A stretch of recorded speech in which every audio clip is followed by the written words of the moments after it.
Now, The Hunt Palmer Show. Waiting to rise again. You're listening to The Hunt Palmer Show. Brought to you by Corks, Cajun fried fish and shrimp on 104.5 ESPN Baton Rouge. This is the moment you've all been waiting for. Locking down the middle of the day. Live from the Mercedes-Benz of Baton Rouge studio. This is Hunt Palmer.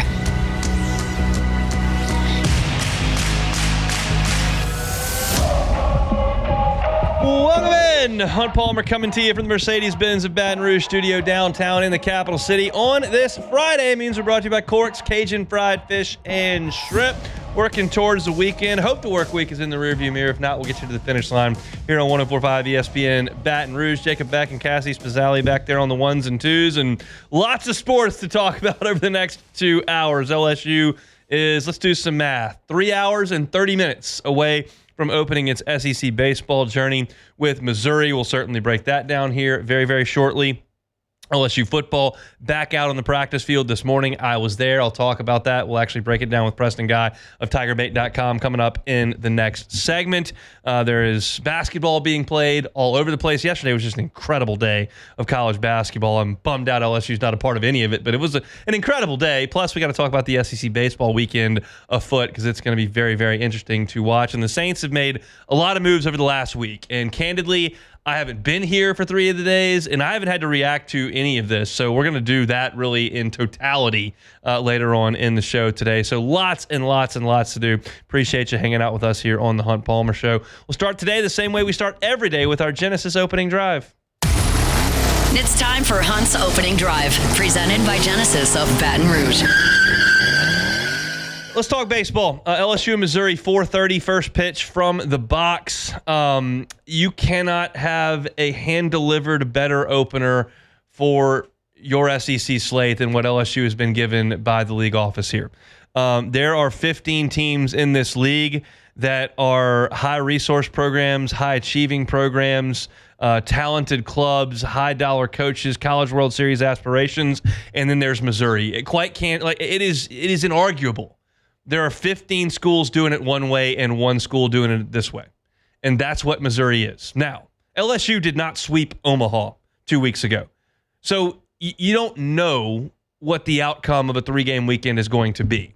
My opinion is that LSU is going to sweep this weekend, and my opinion is that Missouri's not going to win 7 league games. I think Missouri's atrocious by SEC standards. That's my feeling on this team. They have done nothing in the pre-conference to dissuade me from that feeling.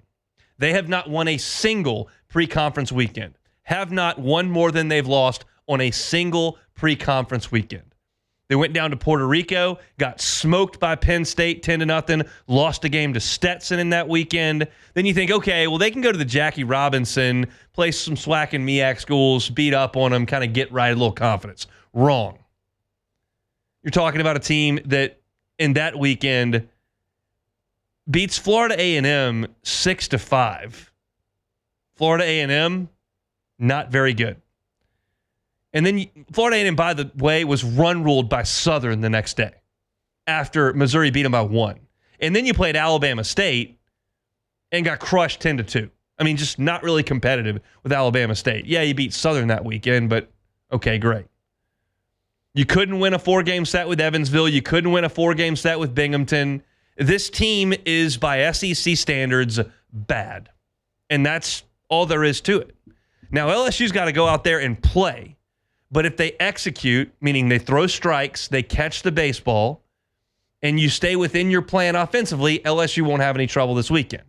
Now, I say that, and you realize the Omaha weekend, you had a game where you popped up 17 times and then hit batters on back-to-back pitches in front of a 3-run homer, and that's how you lose a game to Omaha.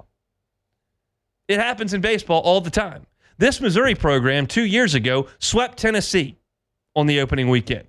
That was the year after Tennessee had fielded the best college baseball team I've ever seen. Okay? That's a Tennessee team that played LSU twice in Omaha later that calendar year. And Missouri swept them. Things happen in baseball. But it would be disingenuous on my part to sugarcoat what Missouri has done this point to you, the listener. It's awful. Let's put statistics on it. Everyone in the SEC has essentially played reasonably the same schedule.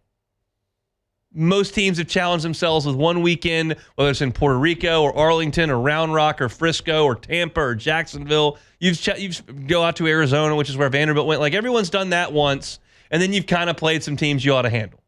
So, no, everything's not apples to apples when you look at statistics, but this is loud. Missouri is 11th in the conference in batting average at .301. They're 14th in the conference in homers with 17, only two teams with fewer. They're 14th in doubles with 27, two teams or fewer. They do steal a lot of bases. They're 4th in the league in steals. And they're 1st in the SEC in one offensive category. 1st in one category. Sacrifice bunts.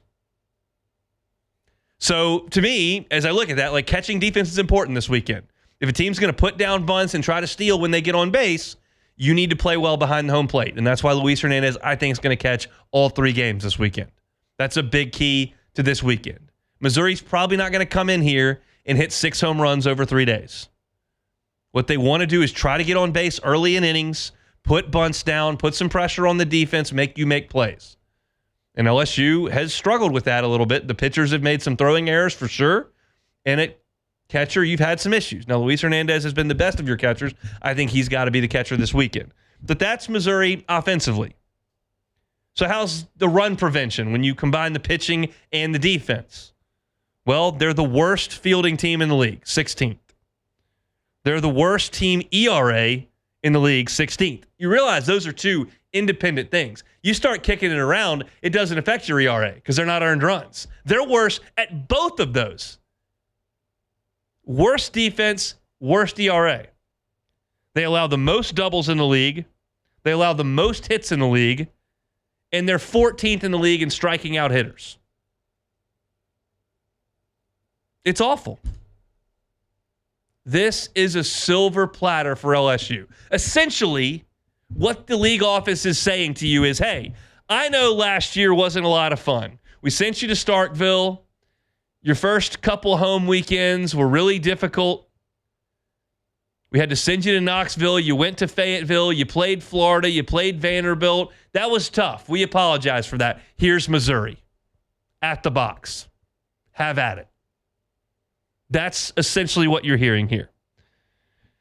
Now, as far as LSU goes, because we've dissected Missouri all I can dissect them. I could go into Ian Lowe's, the starting pitcher today. I could talk about Will Libbert, Caden Drew. I could talk about all that. They're starting 3 left-handers this weekend. But essentially what we've got to talk about here is what LSU does.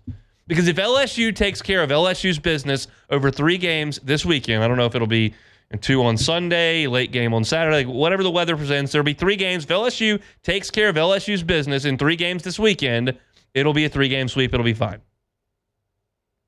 But you've got to go play. And Jay Johnson's got decisions on his hands, okay? So you're going to see 3 left-handed starters this weekend. Loesch, Libbert, and Drew. How do you handle that? Because Josh Pearson is white hot. He's swinging a bat exceptionally well. Hitting for power, drawing walks, getting on base. He's awesome. So is he going to play? Okay. Well, Jake Brown is sniffing 400 at this point. Is he going to play? Because Ethan Fry is crushing left-handed pitching when he DHs as a right-handed bat. You can only play 2 of those 3 guys. Are you going to stick with Pearson and Fry and leave Brown on the bench? Are you going to sit a scalding hot Pearson? Are you going to tell Ethan Fry? You got to decide. But these 3 pitchers from Missouri are fairly similar. Loesch is a guy you'll see today. His strikeout numbers are pretty good, 26 of them, 4 walks. But you're talking about a guy who's given up 20 hits in 19 1/3 innings. His ERA is 5.12. I watched some of him yesterday, last week. Y'all may have seen this tweet that I sent out because Missouri, in their just relentless effort to not try at anything baseball related, spelled Binghamton's name wrong on their score bug when they played Binghamton on Friday of last week. But I watched Loesch's start. I watched 3 innings of him. And it's not an overwhelming fastball. He does have a pretty good changeup. He'll spin the breaking ball a little bit. It's a kind of a high 3/4 arm slot. It's just really average 6 foot, 195-pound senior left-hander stuff. But Libbert will go on Saturday, talking about a guy there that's given up 21 base runners in 13 innings against bad teams. Drew's no different. 20 hits in 21 innings. He's only got 15 strikeouts in the 21 innings against bad teams. Like, this is what it is. They don't hit it well. They don't pitch it well. They don't catch it well. It's up to LSU to throw it over the plate, which has been an issue at times, catch the baseball, which hasn't really been an issue, and then offensively just do what you've been doing. LSU has been sizzling since that game I'm talking about against Omaha where they popped up 17 times and lost the game. Really, all LSU needs is for me not to be on the call. When I'm on the call, they're 0-1. When I'm not on the call, they're undefeated. I'm not on the call this weekend, so you should be excited about that. Since that game where they were awful against Omaha, came back in the second leg of that doubleheader, swung it much better, and it's been off to the races since. They went to Dallas, played great against DBU, did well enough. None of the arms you'll see from Missouri are as good as the starting arm you saw against Kansas State or Nebraska.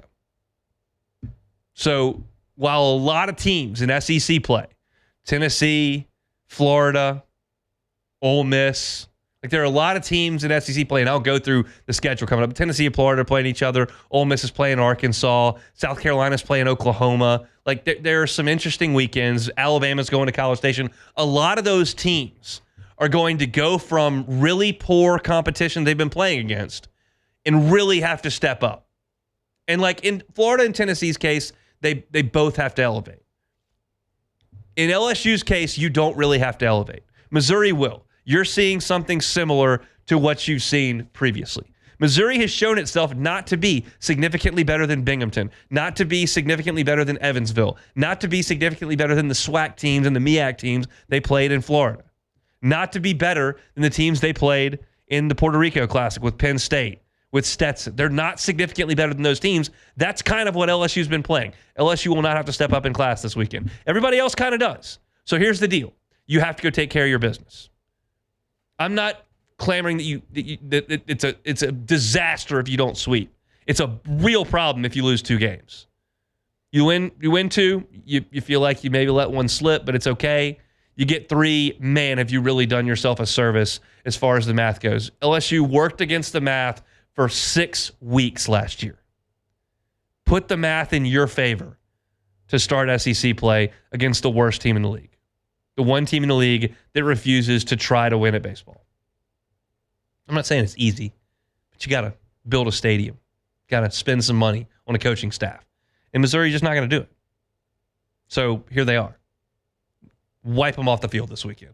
That is LSU's chore this weekend. That's your Genesis opening drive. Every car that is on the lot is online at genesisofbatonrouge.com. LSU back out on the practice field today. It was a little foggy, had the music bumping. Preston Guy from TigerBait.com was there. We'll talk to him about it coming up next. The Hunt Palmer Show. Genesis of Baton Rouge. genesisofbatonrouge.com is that website. Some great perks that come with being a Genesis driver. How about a 10-year, 100,000-mile warranty? 10 years. 100,000 miles. How about 3 years of complimentary maintenance? Better yet, 3 years of valet complimentary maintenance. No one likes to sit on the service aisle. Now, the service aisle at Genesis of Baton Rouge is the cleanest service aisle I have ever seen. I've been to a lot of service aisles in my time as an insurance broker. I was working with car dealerships. Some, not great. Genesis of Baton Rouge, incredibly clean. But still, no one loves to sit around all day and wait for your car to get dealt with. So why don't you get it valet? They come to you, leave you a loaner, take your car back, handle the maintenance, bring it back to you. For the first 3 years, complimentary. That's just part of being a Genesis driver. If you haven't explored Genesis as an option for you in the market for a new vehicle, just do it. It's on Airline Highway at Pico across from Women's Hospital. It's Genesis of Baton Rouge. You can find them online, genesisofbatonrouge.com, genesisofbatonrouge.com. You're listening to The Hunt Palmer Show, brought to you by Corks, Cajun fried fish and shrimp.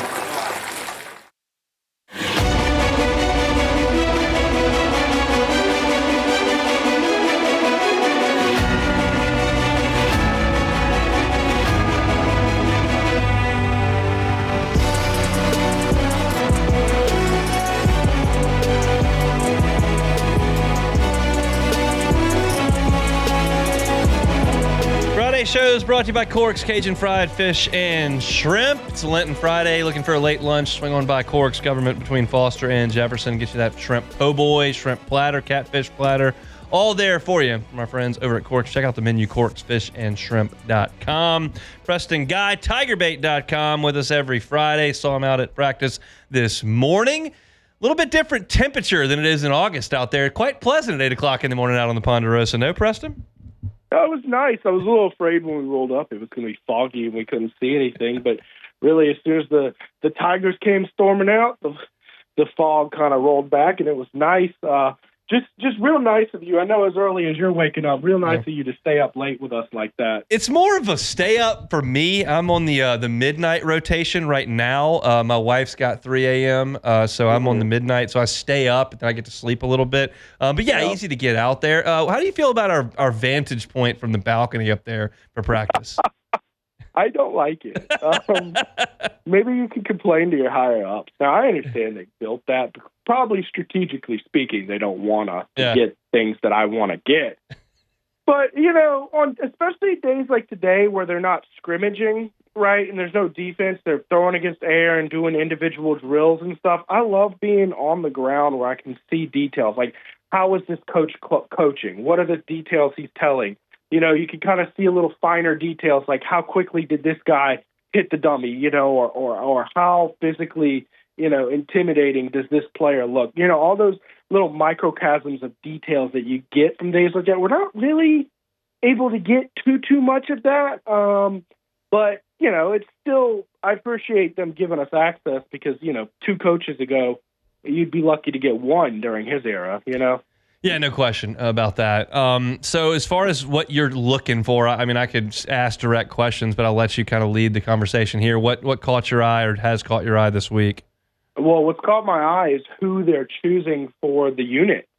I mean, you look at their first-team unit, it is all returning players, right?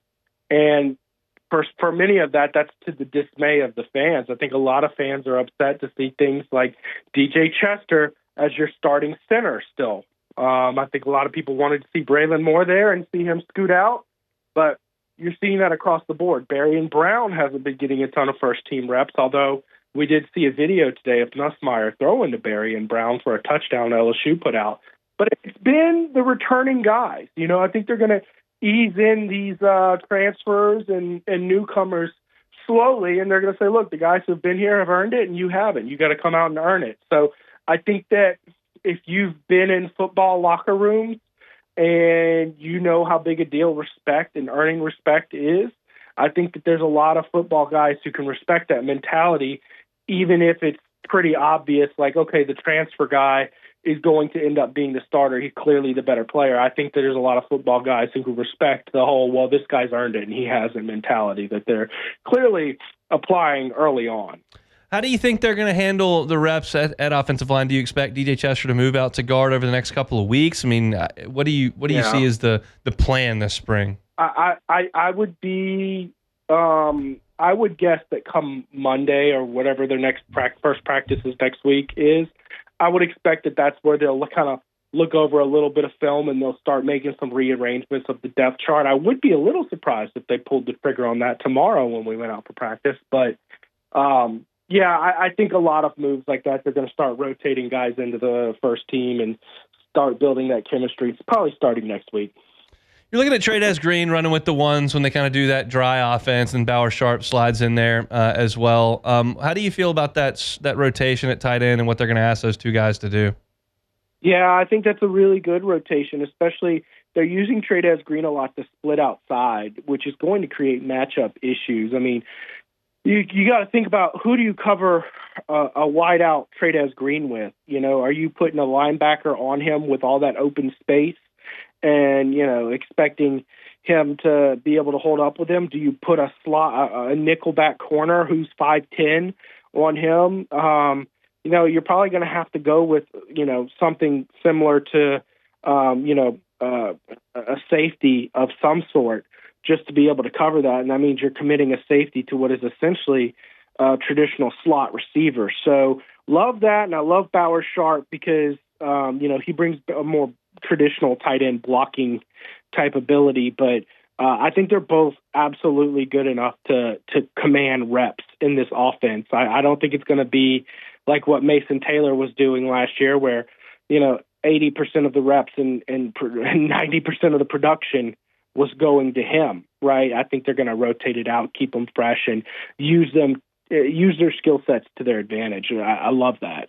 Have you noticed any true freshmen out there? Oh boy, true freshmen. Pickett is hard not to notice. I mean, he moves very quick. He's probably a little thinner in person than we were expecting, but I mean, he's always been a bit thin. But he moves well. I think that's of the true freshmen, that's the one guy I continue to circle on my radar. Is like, will he be a starter? It very possibly could be, but I think it's a little. I think any kind of declarations of the defensive backfield thus far, based on media access at least, is a little premature to make because it's mostly been just individual drills, a lot of hip flips, that kind of stuff. But all I can tell you is he moves very fluidly from what I've seen. Yeah, I mean, the defensive backs haven't really done anything since we've been out there, but he does look thin. I thought the opposite of Damian Shanklin, who I saw working out with the edge players today, and that's a lot of really old guys. Jack Pyburn's really old. Jamari Butler's really old. Like they've got some old players, and he fits in with those guys. He doesn't look any different, and that stood out to me. Yeah. Do you think he's got a chance to play, or is this just a deal where he's got a lot of guys in front of him and he's got a year to season?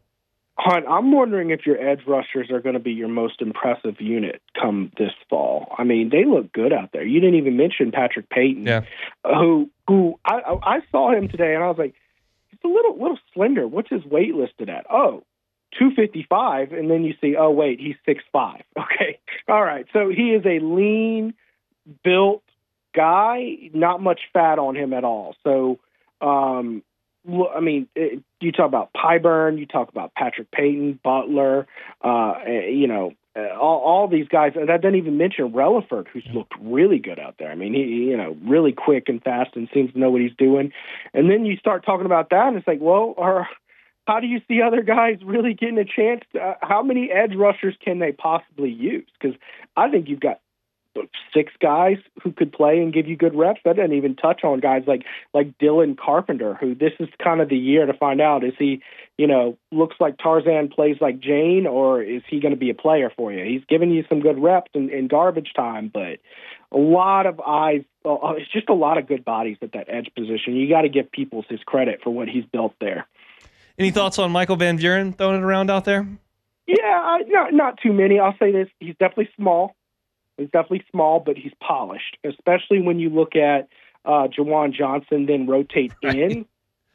First off, first thing you notice, Juwan Johnson's a lot bigger than Michael Van Buren, right? I mean, and not just in height, but like he's heavier. He's more built out. He actually doesn't really look like a defensive back taking reps at quarterback. Like he's a stout guy. He's got some meat on him. He could take a hit. That's the first thing, but in terms of how polished he is playing the position, Van Buren way more polished, way more clean. Today, instead of splitting second-team reps, they rolled with a skeleton crew at third-team offense because they didn't have a full 15 offensive linemen, I suppose.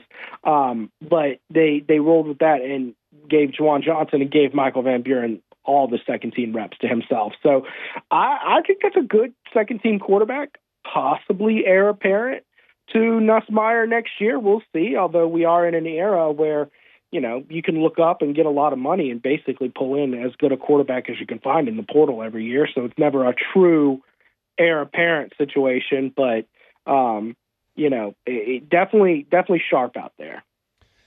Last one here, Preston. We appreciate some time here on this Friday. I was looking out at the punt returners today, and you saw Xavier Thomas, you saw Aaron Anderson, you saw Barry and Brown out there catching punts, and I was like, that looks good. Yeah, no, I'd say for the first time in a long time, you feel really good about your punt returner, kick returner situation. Hopefully Aaron Anderson can get a little more sure-handed. Look, I know Xavier Thomas didn't break one last year, but there was a lot of plays that looked really promising, and Aaron Anderson, of course, did break one. I like those two. If Barry and Brown can contribute anything to that role, all of a sudden you've got a real deep punt returner core. And look, I am a huge proponent of depth, Hunt. I think great teams are deep teams, and one thing you'll notice throughout the season, almost every team has some hiccups. Sometimes Jordan Jefferson gets into a bar fight, and you just look around and say, "Oh yeah, I guess this 50-year senior backup quarterback guy can kind of handle the load for 8 games or whatever." That's why depth matters so much on a football team. Just things happen throughout the year. So it's always funny. You mention weird things like that, but those are the kind of spots where it's like depth matters. Maybe Xavion, tweaks his hand and he's not, fielding punts as well. We've got this guy Berrien who's been doing a good job. I love seeing depth like that. Mentioned the 11 team. Tyron had to miss a game. They sent Ron Brooks out there. He returned an interception for a touchdown. Hold up. Case study on that 2011 team. I mean, the third string fullback was J.C. Copeland, and he was a beast.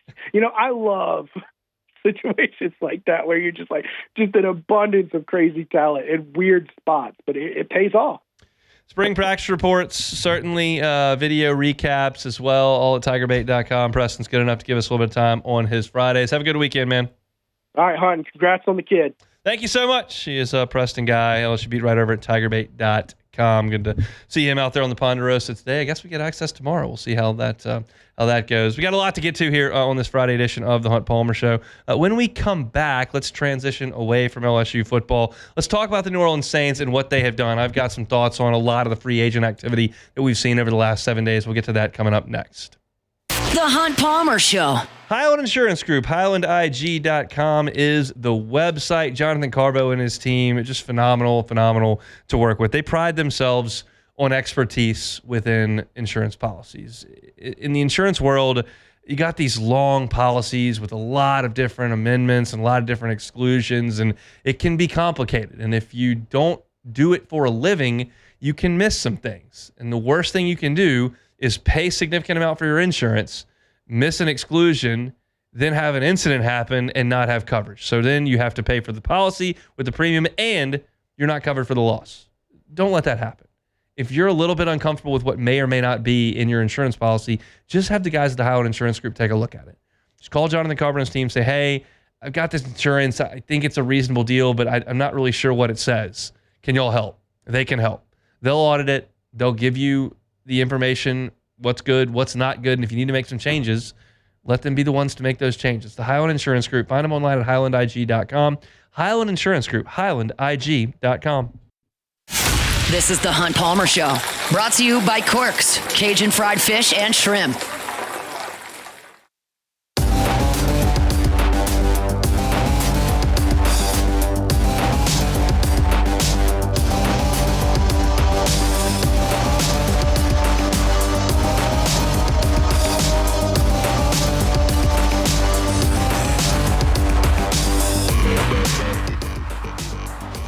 Friday show is brought to you by Corks, Cajun fried fish and shrimp. It's a Lenten Friday. If you've already eaten lunch today, but are thinking about how you can change it up on those Lenten Fridays, Corks can do that for you.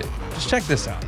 I know that seafood platters are great, and that's generally what a lot of folks will eat on Lenten Fridays. But how about the baked potato with the crawfish etouffee over the top of it and jumbo golden Gulf shrimp right on the top of that? Awesome stuff there. Baked potatoes, same ones they serve over there at Kuyon's across the river, are phenomenal. Top it with that crawfish etouffee and the fried shrimp. Good stuff over there at Corks. Check out the menu, corksfishandshrimp.com. If you're tailgating, feeding the youth baseball team, getting ready to have a family reunion for Easter time coming up in a few weeks, and you want a big catering order, Corks can always help you with that as well. Go by and see him on Government between Foster and Jefferson, corksfishandshrimp.com. All right, free agency is on and running in the NFL, and the New Orleans Saints promised they would be active, and they have been active. Now, at this point, y'all know my feelings on where the Saints are as an organization, and really, it's the same feeling that everyone I've seen that covers the team feels, but the Saints don't feel it. The Saints just keep on rocking and rolling. And I was hopeful, based on last year's free agent lack of activity, that the Saints were entering a new phase in their organizational growth where they were going to decide, we're going to pull back, we're not going to spend quite as much money, we're going to let some of these older contracts come off the books, and then we'll be a little bit more aggressive when we have a better team and a less expensive team. And they haven't gone nuts this offseason. Let's not mischaracterize it. They have not gone nuts. They've just been a little bit more active than I thought they would be. And so I think it's time now, after I was kind of gone for a week, to assess what I've seen. We're not going to go over every single signing, but the ones that have caught local headlines, we'll go ahead and get to those. The baseline of what I'm looking for here is, does this signing first have the ability to help the next really good Saints team? And second, does this signing potentially hinder the Saints' ability to better the next good team? That makes sense? Like, it's either going to help or this could be something that really hurts. Both of those things are what you're looking for, one on the positive side, one on the negative side. Chase Young, they signed to a 3-year deal up to $57 million. This, I think, is great because Chase Young, although the sacks were not there this year, you look at all the other metrics, the pass rush win rate, the QB pressures, those types of things, he was an effective player. Not a dominant player, not a statistically overwhelming player, but an effective player who is 25 years old at a premium position, and you're getting him for up to $57 million, less than $20 million a year, for a position you've got to have if you're going to be good. So I'm good with the signing of Chase Young. It's not absurdly expensive. It's not near what Myles Garrett's getting, not near what Trey Hendrickson's going to get. And you're not getting that kind of production, so it makes sense. But I'm okay with the Chase Young signing because he's 25 years old. He's got a chance to be on the next really good Saints team. You signed Isaac Yiadom to a 3-year deal. Now, he's 29, so I don't love this deal. However, it's hard for me to jump up and down and rant and rave over a 3-year, $9 million contract. You were really, really thin at cornerback because you lost out on Paulson Adebo. Marshawn Lattimore is gone. You need corners to play the sport. And Isaac Yiadom is a proven veteran player who's been in New Orleans before, and he's making $3 million a year. Yes, he's a little older than I would want. I'm not petrified of this signing. Even if 2 years from now he's 32 and he's not showing you he can play in training camp or something, like, I'm not going to rant and rave over a $3 million hit. This is fine. So I'm great with Chase Young, okay with Isaac Yiadom. You bring in Will Clapp on a 1-year deal, perfectly fine. Your offensive line is short a lineman at left guard. I don't know what you're going to do at that spot. Potentially Will Clapp can help you there. He's a veteran. He's a pro. Obviously I like Will Clapp because he went to LSU. That doesn't even matter. It's a 1-year deal, fine. You need offensive linemen. They get hurt. I'm all good with it. Justin Reed, 28 years old, 3 years, $31 million. I like it. I think it's a good deal. It's not overly expensive. He's a solid player. He's been with winning organizations. It means a lot for him to come home. He's a great locker room guy. It's not grossly expensive, and I don't think it's a hindrance in terms of your salary cap as you move into years 2 and years 3 of the deal. So I think for the short term, I don't really care how much better he is or isn't than Jordan Howden or Will Harris. That's not my concern in year 1. I'm more so looking a little bit further down the line. He's a solid NFL player, a guy you like to have in the locker room. He can take over for Tyrann Mathieu when Tyrann decides to hang it up, and it's not overly expensive. I'm fine with the Justin Reed signing. So if you're keeping score, love Chase Young, fine with Yiadom, great with Clapp, good with Reed. The Juwan Johnson deal is the one I can't get behind. You signed a 28-year-old converted wide receiver into tight end to a 3-year, $30 million contract. Now, $10 million a year is not breaking the bank for a tight end. There are certainly a lot of tight ends in the NFL. In fact, there are 19 of them that'll make more than that this coming year. But Juwan Johnson's not super productive. He's not super versatile. He's a great dude. But 3-year deal? If you would have told me 1 year, $10 million, great. 2 years, 20, 3 years, 30, no. That's a miss. Too much money, too long-term a deal for a guy that's a very, very average player in the NFL. This is one that I look at and go, you overextended yourself. I realize your tight end room is a little bit in flux. Foster Moreau's in the last year of his deal. He's a very average player. Love Foster too, LSU guy, Jesuit guy, New Orleans, but let's call it what it is. He's an average player. Had some production at the end of the year. He's not bad. Not going to hurt your team, but he's an average player. And Taysom Hill's future is very much in doubt. He's not going to be available for a good portion of this year if he even decides to play at all. So you do need tight ends. And I just don't know that Juwan Johnson is a problem solver here. And it could be that in 2 years, he's a bit of a problem creator. Now, you can off-ramp it, and you got some dead money attached to it. I don't anticipate the Saints are going to do that. But this one, I didn't like. I like the shorter deals for this team because, in my estimation, you're still at least a year, probably 2 years away from a really good Saints team. And I don't want to saddle yourself with at a non-premium position, which tight end is, with a low ceiling player, which Juwan Johnson is, to fork over that cash for a third year. I don't get it. I don't like that deal at all. So again, I think that most people who have listened to me talk about the Saints would have expected me to rant and rave. Why are you giving guys long-term deals, short, concise deals, cheap, get money off the books, reset things a year from now? And that's how I do feel, but I understand the Saints aren't going to operate that way. So let's evaluate the things that they are doing. I don't have a problem with 4 of these 5 moves. In fact, I really like the Chase Young move. Juwan Johnson's the one where I go, you didn't need to do that. Like, I don't know what Dallin Holker is, and who knows if you re-up Morrow and maybe Taysom Hill comes back, and there is still some flux, but Juwan Johnson is not a good enough player to have committed the resources you have to him there. The big piece to this entire thing, when you start doing math with the salary cap, the biggest piece is when Derek Carr is finally no longer on these books, the whole math changes. Now, whether you sign a veteran quarterback like Carr, like Breeze, that you do have to commit a bunch of money to, or you make a draft pick that hits, either way, you're going to lessen the blow financially from what you paid Carr, theoretically. That's when the math really changes. None of these moves that I just listed through are significant movers on the cap, except Chase Young, who is at a premium position. He's in the prime of his career, and he was productive last year, so I'm fine with it. But the Saints right now have done more than I thought, probably more than I would like. They have not mortgaged their future in the way that they're capable of, let's be frank. They can do that. They haven't done that to this point. So we'll continue to evaluate what the Saints are doing. Justin Reed met with media today and had some interesting things to say. I'm sure Matt will have Ross Jackson on after further review a little bit later to talk about it. But right now, Saints get a B- on what they've done so far. It's not exactly what I would have done, but it's not like they've really hurt themselves to this point in free agency.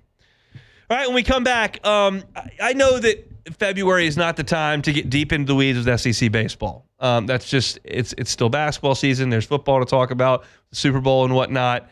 But right now, we're getting into the meat of it, and I think LSU is going to contend for the SEC championship. And I think that the first weekend of league play is endlessly fascinating. We'll talk about some of the cooler things this weekend in SEC baseball when we come back. The Hunt Palmer Show. One Bath and Closets. OneBathAndClosets.com is the website. David Duvall and his team, 30 years redesigning and remodeling bathrooms and closets. Last night, Keller's first ever bath in the Palmer house. Going to be taking them for quite a few more years. We need to leave the bathtub right where it is. That's just the way that it is in our house. If you don't ever take a bath and or your bathtub is dingy or it's got some rotting or it's not functional, you just don't like it, get rid of it. Get rid of the bathtub. You've got room there for a gorgeous glass walk-in shower that changes the functionality of your bathroom and changes the aesthetic of your bathroom. Let David Duvall and his team come in there and do a tub-to-shower conversion. It's something that they do more than anything else. And you can see pictures on the website of their fantastic work. Go to onebathandclosets.com, check it out, see the testimonials from their satisfied customers, get that free consultation today. Have David Duvall and his team come in. They can tell you what they can do for you. You give them a vision of what you see for yourself, and they can make it work for you. They'll do it right the first time and leave the competition behind. It's David Duvall and One Bath and Closets, onebathandclosets.com. You're listening to The Hunt Palmer Show, brought to you by Corks, Cajun fried fish and shrimp.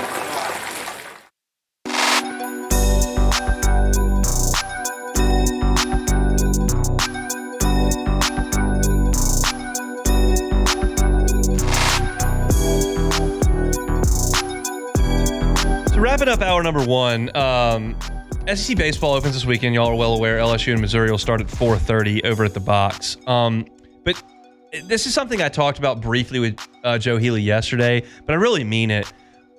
I can take or leave conference expansion and realignment. Like, I understand Stanford being the ACC is ridiculous. I understand that you're losing some natural geographic rivalries across the country. LSU not playing Auburn is a huge bummer to some people in football. Like, there are some issues with conference realignment. And we can take that discussion and have it full big scale if you wanted to. But if we're just going to talk about one little piece, I will tell you that adding Oklahoma and Texas A&M to the SEC and looking weekly at the, I guess it's 8 SEC series that we have every week, you are every single week going to have 5 or 6 series that you're like, whoa, that's awesome.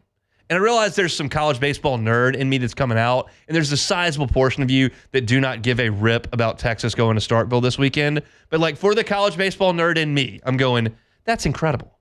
To have Texas, one of the biggest brands in the sport, with that many national championships, going to what is really the best venue in college baseball right now in Starkville, like, that's incredible to me. This week, you're going to see Florida and Liam Peterson, who's going to be probably an All-American, face Liam Doyle on Friday night in Knoxville in front of a sold-out crowd. Well, maybe it's not sold out because I don't know when Tennessee plays this tonight in basketball. But either way, like, that's an incredible matchup.